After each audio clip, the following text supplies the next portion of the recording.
Hi everyone, this is Paul Pham here from Property Hunter. Welcome back to ATE Ask the Experts. Today I have here with me our special guest Qian from Delux Mortgage, who we have invited specially to advise us on some of the tips and some of the unknown secret about taking up a mortgage loan. Okay, so Qian, can you kindly just do a quick introduction of yourself? Sure. Hi, I'm Qian. I'm from Delux Mortgage. So I'm actually a mortgage advisor. So with regards to anything about housing loans, new purchase, refinancing and equity loan, we'll cover some of the tips today. All right, thank you Qian. So today, let me start off with our first questions. Okay, regarding loan eligibility. What do banks look for? What's the process and what can we do to prepare ourselves when we are looking to buy a home in the near future? Okay, so basically for loan eligibility itself, it depends on whether you are actually a self-employed or basically if you are employed itself. So let's just say on usual basis, most customers on employment basis, customers will need to submit their 3 months latest pay slips itself. Okay. And they will ask you for your CPF contribution and of course your NOA, which is your notice of assessment, your personal tax. Okay. So with this itself, the banks will be able to access, how much you're actually earning per month, with your bonus and everything in check, And then what they will also additionally be looking for is actually your credit bureau itself. Yeah. So in other words, your credit cards, your car loans, everything will be on display. Yeah. Just now I heard you mention about 3-month pay slip, CPF and NOA. Okay, but there will be a difference if it is a self-employed and non-self-employed, right? Correct. Can you just go deeper on that? Sure. Yep. So for self-employed itself, you have to show 2 years of your notice of assessment.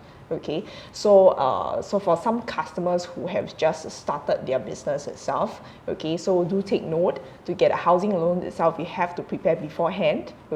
So definitely, usually it's on 2 years basis. But if your business is really earning pretty well and you only have 1 year of tax itself, that is still appealable. So in other words, we can still send it to the bank itself and actually it will be subjected to approval itself. But if your credit is good, you have additional cash to show and so on, having a loan is not that tough. If let's say, example, show fund, can you also explain a little bit more about show fund, pledge fund? Because just now you mentioned about if they have some funds to show, especially for business people. So can you explain that? Can. So people who are actually self-employed, so for businesses itself, usually these people do have like cash on hand. So if you have cash on hand itself, you can show to the bank that you have this certain funds, so they can increase your loan amount by a bit more for showing. So showing in other terms for banks itself, right? It means that you have to show it twice, usually. You have to show it at your loan application itself and also before disbursement. So when we talk about before disbursement, we are talking about around 1 to 2 weeks before your completion period itself. Yeah, so that is for showing. And if you pledge it, in other words, it's just putting it as a fixed deposit. So fixed deposit for the banks itself will take around at least 4 years.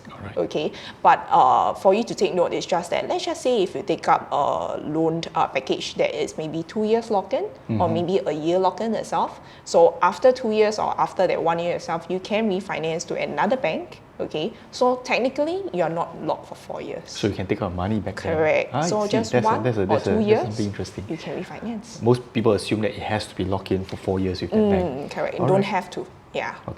And previously you mentioned about credit bureau as well. So what are the things to take note for when they are buying property in the next 3 to 6 months? What are the things to be aware of so that they doesn't like reduce the credit on their credit bureau rating? So for customers who are actually purchasing a house and you have in mind maybe a car that you want to purchase, I would suggest you purchase the house first, get your loan first, after which then you get your car loan. Because the car loans itself usually is at least 800, 1,000, it can be up to 2K as well. That's right. So what happens is just that this will really cut off in your TDSR.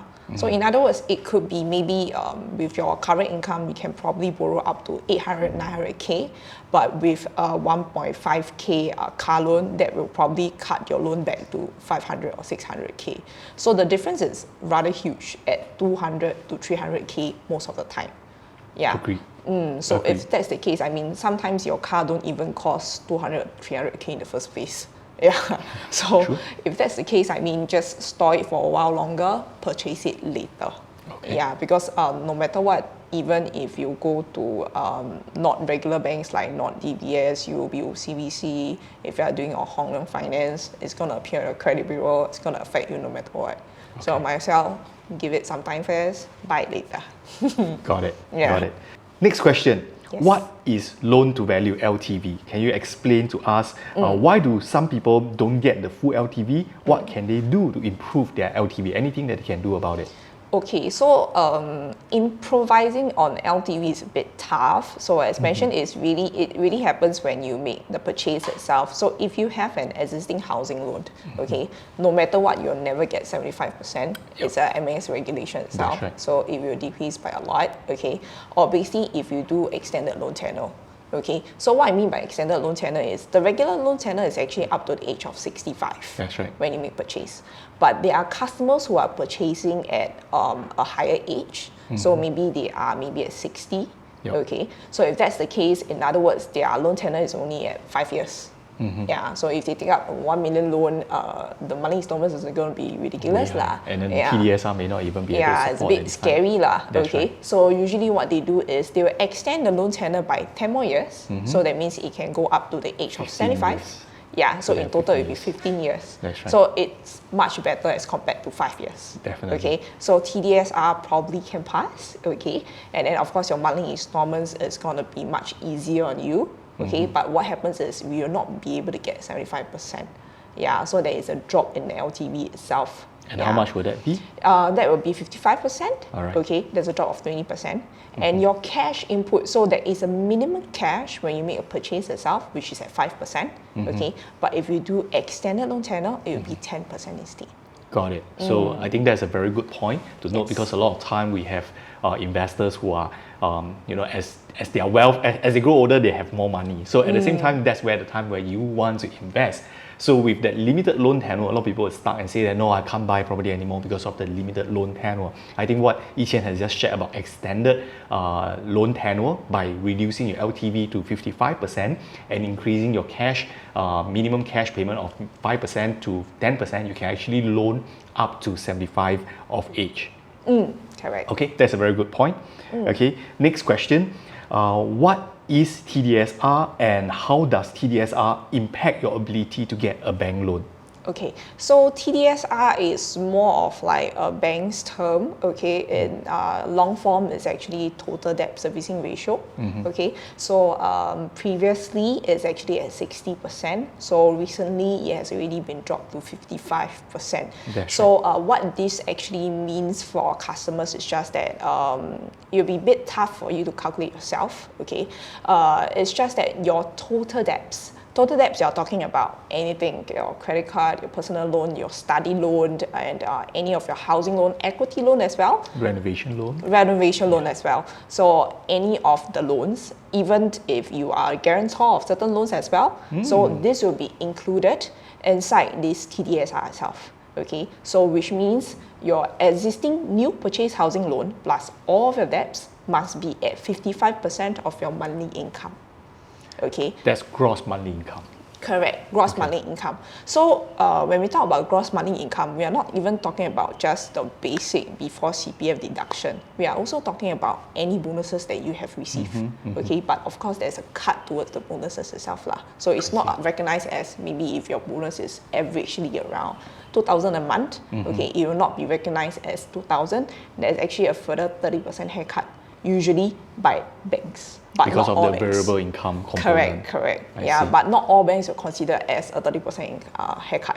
There could be a 40% haircut as well. For certain banks. Certain banks. Yeah, so I have the knowledge. I can pass it on to you. So you can ask me for advice regarding that, okay? But on usual basis, if you want to be on conservative mode, then you just take it as your monthly income. We must be within 55%. So if you do exceed, okay, so the other ways that you can do is show funds, pledge funds, okay? Yeah, which If we not, have talked about that earlier on. correct. If not, you could lower your loan amount, Yeah, that is one of the ways that you could, but showing funds and pledging of funds are pretty easy to do lah. Yeah. Okay. I want to dig deeper into the income part. So I understand that rental and even dividends can be taken as part of your income. Is that true? Yes, it is true. Okay. So rental income can be considered in as your income. Okay, so depends on the bank that you're actually applying for. So for example, if you're buying this property A itself, and this property A happens to have rental income that's actually ongoing.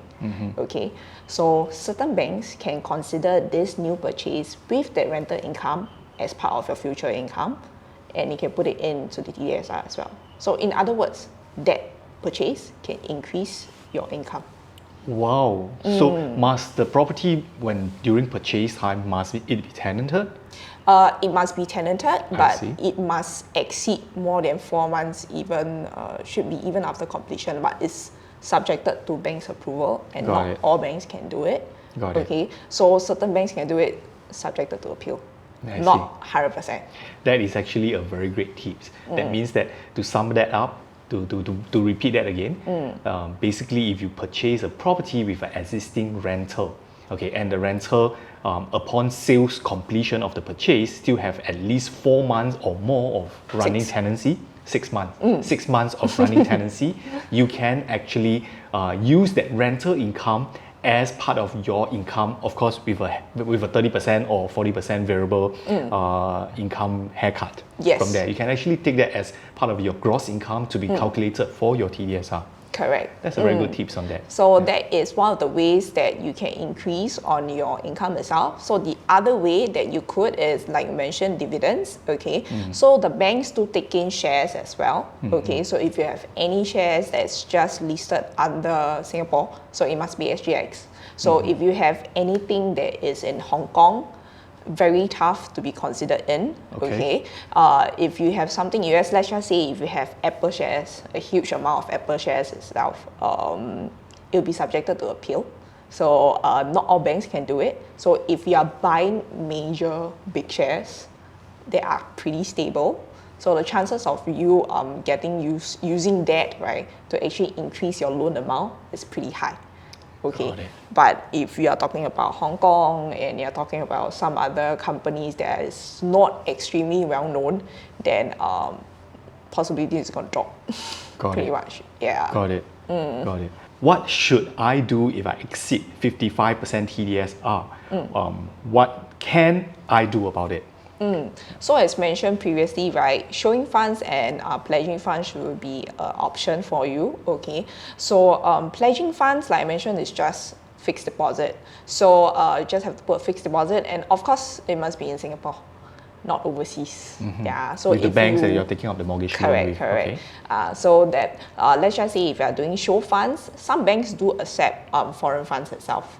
Okay, and of course we are talking about major banks, big banks. Okay, so if you have customers, most customers are in China. Okay, so they do have funds in banks in China itself that they can't actually transfer over because of a limit that they have per year. That's okay, right. so if that's the case, as long as the funds itself is under a big bank, it's under your customer's personal name, you can use that to show funds. I see. So that is also one additional thing that customers can take note. That's an interesting point because a lot of time people think about showing funds, they think that the money must be in Singapore when talking about showing funds. So they can actually show funds of funds that are in banks in other countries. Yes. Okay. US, China and such. Okay. Yeah. But how about stocks and shares? Or stocks and golds, shares, commodities? as mentioned, if usually stocks and shares within Singapore itself under SGX, Can be most shown. of them are accepted. Okay. Okay, so they have to run through certain checks. Okay, then once those checks are done, then usually you can use that to show funds in Singapore stocks and shares. With a haircut as well? With a haircut. Okay, So the haircut 30%. is usually 30 to 40. 30 to Okay, 40%. then if you're talking about shares that you have overseas, like I mentioned, it must be major shares. So we're Big talking names. about big names like it. Apple. Yeah, so if you have that, of course, that is also a good enough share. So that usually will be also put into consideration by the banks, okay? But it's not 100% as well. Usually it's subjected to approval. Got it. Okay. And just now we mentioned about pledging. So which means that you basically lock in the funds of the banks. So can you share with us a bit more details on that? So pledging, in other words, is just a fixed deposit. So I've got customers asking, so if I'm pledging maybe 400,000, does it mean that I will have better interest rates? Yes and no. Okay, so certain banks do give you better interest rates based on the amount that you pledge with them. Okay, so they'll probably give you a treasury rate. Okay, but some banks don't. So you can expect maybe 0 point something, definitely less than 1% kind of interest rates for your fixed deposit, okay? But on the letter of offer itself, they will tell you that you have to lock it for 4 years, okay? So as mentioned, if you do use this as like a purchase method to increase your loan, okay? So what happens is just that you do not have to stick with the bank for 4 years. Because after 2 years lock-in, after a year lock-in itself, you can definitely look to refinance to another bank, okay? Maybe by then you have better income, okay? Or if by then, let's just say this house is really for your own stay, okay? So if it's for your own stay, TDSR is a bit more relaxed. So it's no longer at 55% for most of the banks. For refinancing. For refinancing, correct? But this is for your own stay. And how much would that be? I can't exactly say a number that is okay. So usually it will be around 100% for your TDSR. Yeah, so that is around 100. That's an interesting point. Yeah, so 100% almost of your TDSR when it comes to refinancing for a property that is for own stay. Correct. Only for own stay. Only for own stay. So let's just say I got customers asking, so what's the difference? Like, how do the banks know whether it's own stay or tenanted or investment? So investment, in other words, if you have a tenancy agreement, there's no way that it's actually for your own stay. That's right. So if that's the case, that is considered an investment property. That 100% might not help you over here, okay? But if it's your own stay, usually the simple method of verifying that is that it will be at the back of your IC. The address. That's a very simple way. So you can't run from that. You can't run from that. So once they determine that itself, then usually they can let you exceed 100%. Certain banks, depending on your credit itself as well. So if your credit shows good repayment and under CBS is still AA, A+, then if that's the case, then you can still let it exceed more than 100% for certain banks. More than 100%. Own stay. Own stay. Important nugget, to golden nuggets today. Okay, so just a quick like numbers to understand what about the difference between show funds and pledge funds. Okay, so if I want to borrow a $1 million loan, how much should I be pledging with the banks if I want to lock in for 4 years? If I'm willing to lock in for 4 years, if I'm not willing to lock in for 4 years, how much must I show them to borrow a $1 million loan? Okay, so usually for show funds, right, is definitely a lot more based on the calculation itself. So it depends also on your age as well. So your loan tenor itself matters. But to put it into numbers, on simple forms, usually, right, ballpark figure lah. So let's just say you want to do show funds and you want to borrow maybe 300,000 or 1 million. Okay, so if you want to do 1 million, then probably you have to show 1.5 to 2 million more. So it's like 1.5 more usually. Okay, so that is what's showing. So but let's just say if you're talking about pledging is usually less than half of that. So probably pledge wise will be around 300k, 400k. So again, it depends on whether on your debt itself, if it's you have any existing credit cards, car loans itself, and also on your loan tenor. So if you have the max loan tenor itself, of course your pledging is going to be much lower. Same thing with the showing of funds as well. But showing of funds, if you have cash, so basically, bank's theory of showing of funds is this: if you have the cash, okay, so for example, you want to borrow 1 million more, right, and you have more than 1.5 million on hand. In other words, you have the cash to pay for it, but it's just that you have more purposes for this cash itself. That's right. Like for example, your investments will generate you more interest than your housing loan interest. Then of course the bank will lend it to you, okay, because you have that cash. It's fine. That's as right. long as you have the ability to repay, that's not an issue for the bank. That's right.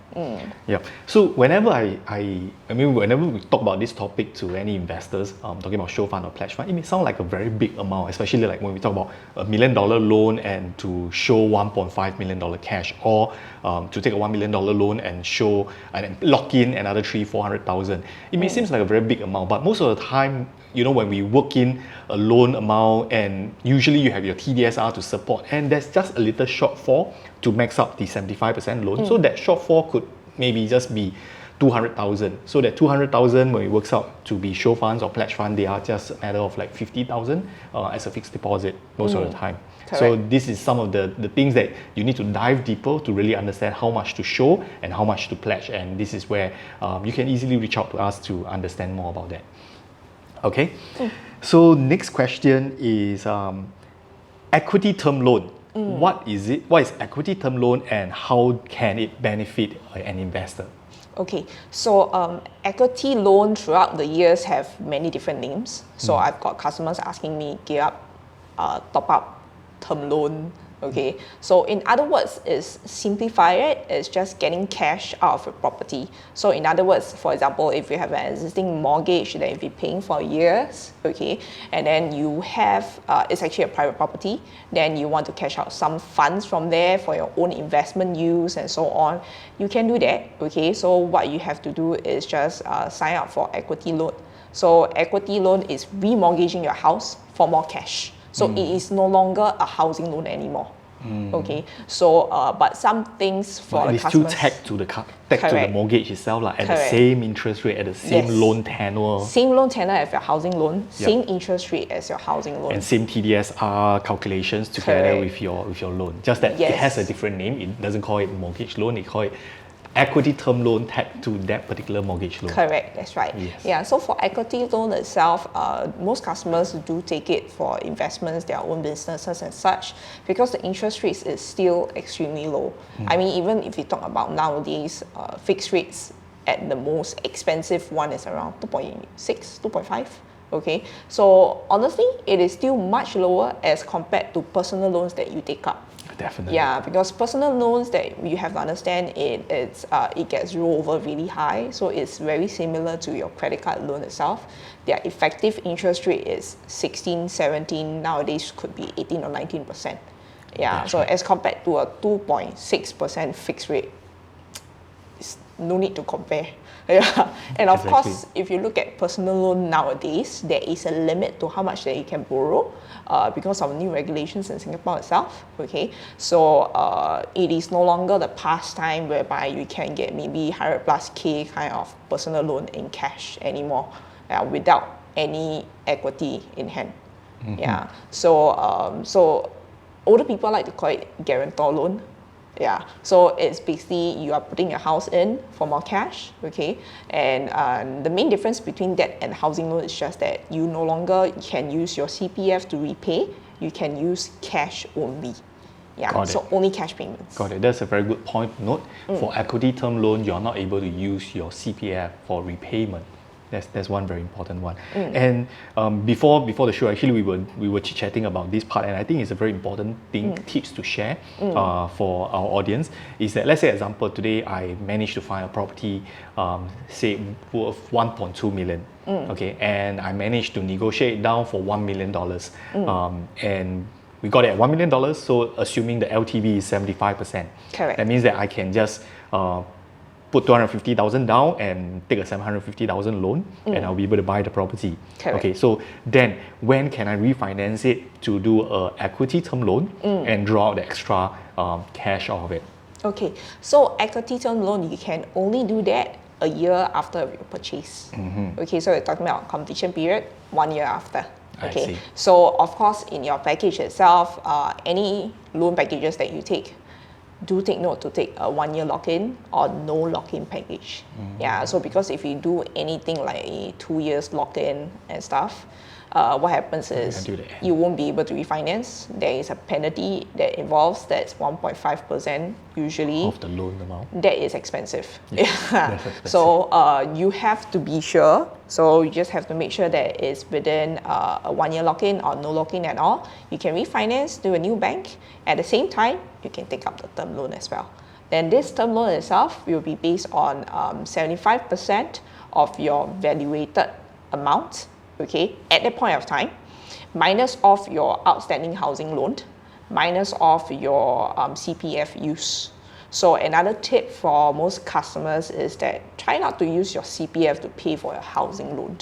Yeah, mainly because CPF interest is also high. So what you have to understand is, for example, if you take 100K to pay for your house, okay, so this 100K will be deducted, okay, from your term loan eligibility. So in other words, maybe you could actually take potentially another 250K, okay, a year later. But let's just say if you use CPF, this 250K will diminish by another 100K. So that means you can only take 150. I see. I see. So if you intend to do a gear up or equity term loan, try to avoid using your CPF for the repayment of this whole mortgage loan itself. Correct. Got it. Yeah, try Got to it. use more cash instead, then you'll be able to cash out more. Okay. Because CPF, there is an interest as well. Yes, I Yeah, understand so that. if we return, it's not the original amount you took out, it includes accrued interest. Yes, but that of course depends on individual, because we do have people who have better use of the cash that they prefer to use CPF repayment. So I think that is pretty up to individual. But I Yes. just want to come back to that again regarding the one mil purchase, which the valuation is 1.2. So technically speaking, I'm able to 1 year later do a refinance plus equity term loan and take 75% of that $1.2 million. That's quite a good sum to cash out, isn't it? So assuming 1.2 million, I'm doing a quick sum right now, that would be 900,000. That means that instead of a 750,000 loan, I will be able to quickly draw out extra 150,000 from it. Yes. So I free up my cash flow. So instead of putting a 250,000 down, which I've made earlier on for the 1 mil property purchase, now I can cash out 150,000, and technically speaking, that means that I only put 100,000 down to purchase that property. Am I right to say that? Correct. Yeah, that's a very important tips to actually free up your cash flow, especially for investors who have plans for their monies and for better use. All right. So next question: how do I determine how much to cash out? As in the equity loan amount, right? Yes. Okay, so equity loan amount, as I mentioned, the usual calculations for banks will be 75% of your the LTV. current valuation itself, minus of your CPF use, minus of your outstanding housing loan. Okay, so with that, then the remaining amount will be your equity loan. Got it. Okay, so if your property price did increase over the years, that will actually work out a lot better for you. Okay, mainly because you have a larger amount of that 75% right now. Okay, so then usually for term loan itself, it takes around 1 to 2 months to actually get it processed. In other words, you could get your cash ready in 2 months plus tops 3 months. Yeah, so You it's mean the pretty fast. application process take 2 months? No, the application process actually is pretty fast. It's usually less than a week. Okay. Yeah, But to for the take banks. the money out To get the money approved, everything and eventually out, withdraw is 2 to 3 months. 2 to 3 months. Wow, that's long. Yeah, 2 months for plus loan 3 application. months. So you make sure that that's Correct, not because- urgent money that you Yeah, need. they have to write into SLA, and SLA takes time. I see. Yeah. I see. Okay, but what happens if it is this person who take up the loan is, let's say, for example, the loan is a second mortgage loan. So that means that their LTV is limited at 55%. Will they be able to gear it up to 75%? So it's still based on that 55%, 55. unless at that point of refinancing they have already sold their first property, so that becomes the first property loan, mortgage loan. Yes. Got it. All right. Okay, so next question. What are some of the important things that people should be aware of when utilizing equity term loan? I will say the main things for you to take note is just that most important one is just that you can't use CPF to pay. So just be very aware There's of a that. summary of that that we have Correct, spoken correct. So about. definitely is being paid by cash. Other than that, nothing much. I mean, the benefits are already there. I mean, the loan tenor is good. Usually it's more than 10 years for most customers, and definitely that works out well, okay? And of course the interest rates itself is low, it's the same as your housing loan itself, okay? So that works out well for most customers as well. So nothing much to do, it's just for you to take note, it's just no CPF payment. So I have to reiterate this a few times because customers kind of forget, since interest is the same, loan tenor is the same, so they think payment is the same lah. They have to read less of the CPF stuff, Yeah, which is a so lot of time people miss that. correct. So most customers will be like, have the CPF to pay. No, cash only. Okay. Got it. Yeah. So once you do take note of that, then that's good enough. Then for you to understand is, for example, some customers do take up equity loan itself. Okay.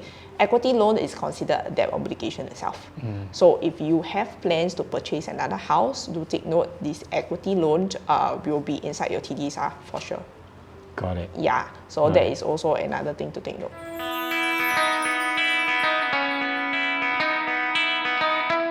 Okay, with this, I think we have come to the end of the questions. Qian, thank you very much for answering all these questions. I believe we have learned a lot from Qian regarding how you should plan your finances when it comes to buying a property and investing on your next one.